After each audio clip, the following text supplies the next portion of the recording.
Our partnership with Salem Middle School started about 4 years ago. And what pretty much prompted this partnership was a phone call that I received from Miss Carrie Bridges, who is a school counselor at Salem Middle School in Apex, North Carolina, which is about 30 minutes from here. And she reached out to me with desires to increase her level of services with a group of young men that she worked with, that she considered at risk.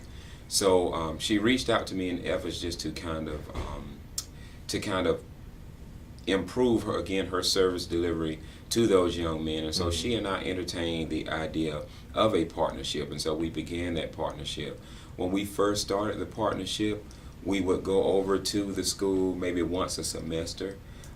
Over time, we saw that the students they started to show little small bits of improvement, and so we started going a little more frequently.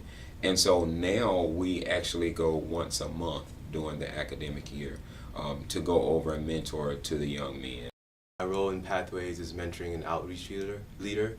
So what we do is we go out to a middle school called Salem Middle School in Apex, North Carolina, and we mentor a group of young boys, about 15 to 20 young boys. We go out there once a month, and we have themes every month, and we create activities based on our monthly themes. So I usually take a couple guys from the program as well, just to have a helping hand, and also so the group of boys see more college students. Talking to middle school boys, you know, they look at us as adults, so in the beginning they were kind of timid around us.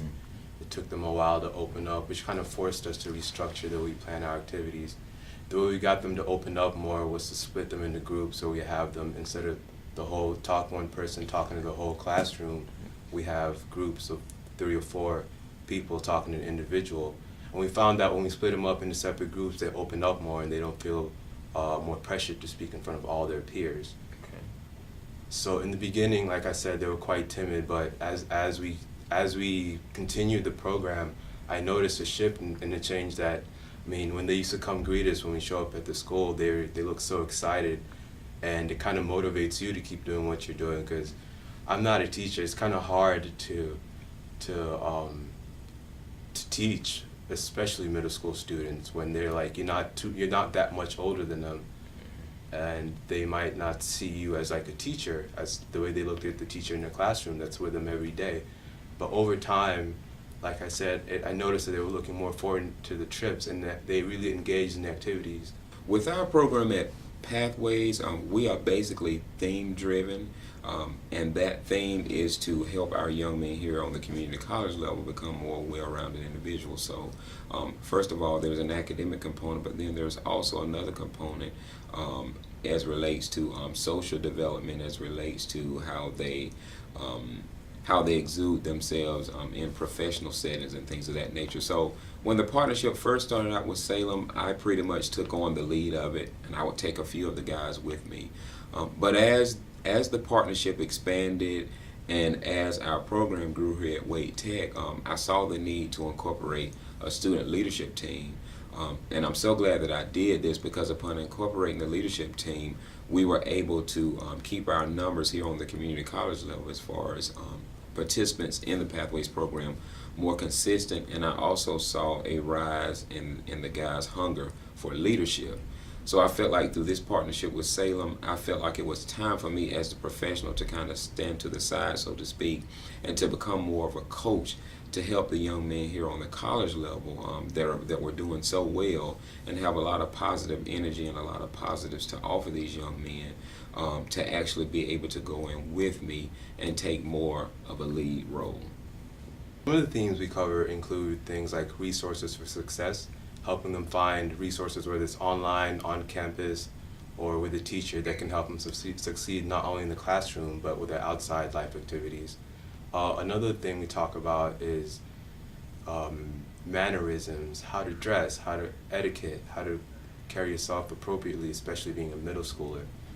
Another thing we discussed, which does not seem like it would be so relevant to a middle schooler, is financial management, because although they don't have any income, I think it's important to teach kids about financial management at an early age before they start earning money. So when they do start earning money, it's like we've learned how to manage our money, networking and professionalism, which is part of our etiquette theme. We kind of wrap that into that. We also teach them how to set goals weekly, monthly, long-term goals, thinking about college, thinking about life past college, how to set these goals and how to take the necessary steps to achieve your goals. And it's interesting hearing about their goals at this age. What we notice is a lot of students want to be athletes, because that's pretty much what they're into right now. They're into either sports or comic books or video games. Almost when we ask them about their goals, half the class says athletes. But we have to tell them that that doesn't always pan out. Not everybody's going to be the next NBA superstar or NFL superstar. So we try to coach them in ways that give them a plan B and expose them to the notion that you don't just have to be an athlete. There's more options for who you want to be and who you can become. I think the whole goal of our partnership and what kind of excites me is that, although we see that it's a very good thing, there's still room for improvement, or room for growth rather. And so, for example, what I would love to see eventually is us being able to go over there maybe once a week instead of once a month. And also looking into some additional resources to make the curriculum that we use with them a little more rich, to make it a little more hands-on, to possibly build some kind of seamless transition to where, which we're working on now, actually taking this into a high school. And so the high school that the young men from Salem Middle School feed into is the high school that we're going to look at reaching out to this upcoming academic year, in hopes of kind of continuing this thing and even on into the community college if some of them choose to attend this college, or this community college rather, after leaving that particular high school. So I'm hoping that we can build a consistent program that gives them a seamless transition from middle school to high school into the community college if they choose to go the community college route. My impact on a young man, I should premise this by saying that I actually went to Salem Middle School as a 6th grader. So going back to mentoring was this irony of life coming full circle. So that alone gave me a sense of fulfillment by just talking to the boys, because it's like they have something that I didn't have at their age and I desperately needed, but we didn't have the resources like pathways. Somebody to come in, somebody not too much older than you, to come in your classroom and talk to you once a month. I feel that they're very lucky to have that, but I feel like my sense of fulfillment comes from the fact that I didn't get to have that, but somebody gets to have it now. Somebody in 6th grade or 7th grade gets to have a mentor, and it gives me great joy being that person. And it's also this ironic feedback of like when you teach the kids, you learn a lot about yourself as well. So teaching them has taught me a lot about what type of father I want to be when my kids get to that age, and how mentoring kids can also help you, I think I said this already, to learn about yourself, and how you can teach not only children but break down basic concepts of life with kids in a way that makes sense to them. It's easy to talk to my peers and give advice to them about whatever life struggle they're going through. Trying to connect through middle school, you really have to like step back, and the times have changed. They're not the same middle schoolers I was in middle school. With technology, they have cell phones now and all this new stuff. They're not, the challenges they're facing in middle school are not the challenges I had in middle school. So you kind of forced to adjust your perspective on who they are, and that's really helped me become a better mentor.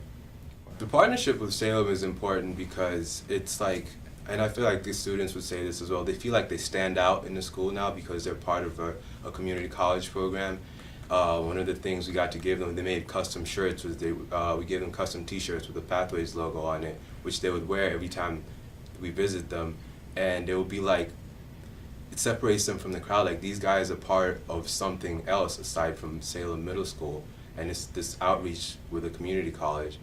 And I would like to say it makes them feel special. It makes them feel a sense of belonging, which most of the kids that we talk to, they're not part of any clubs. They probably just play sports.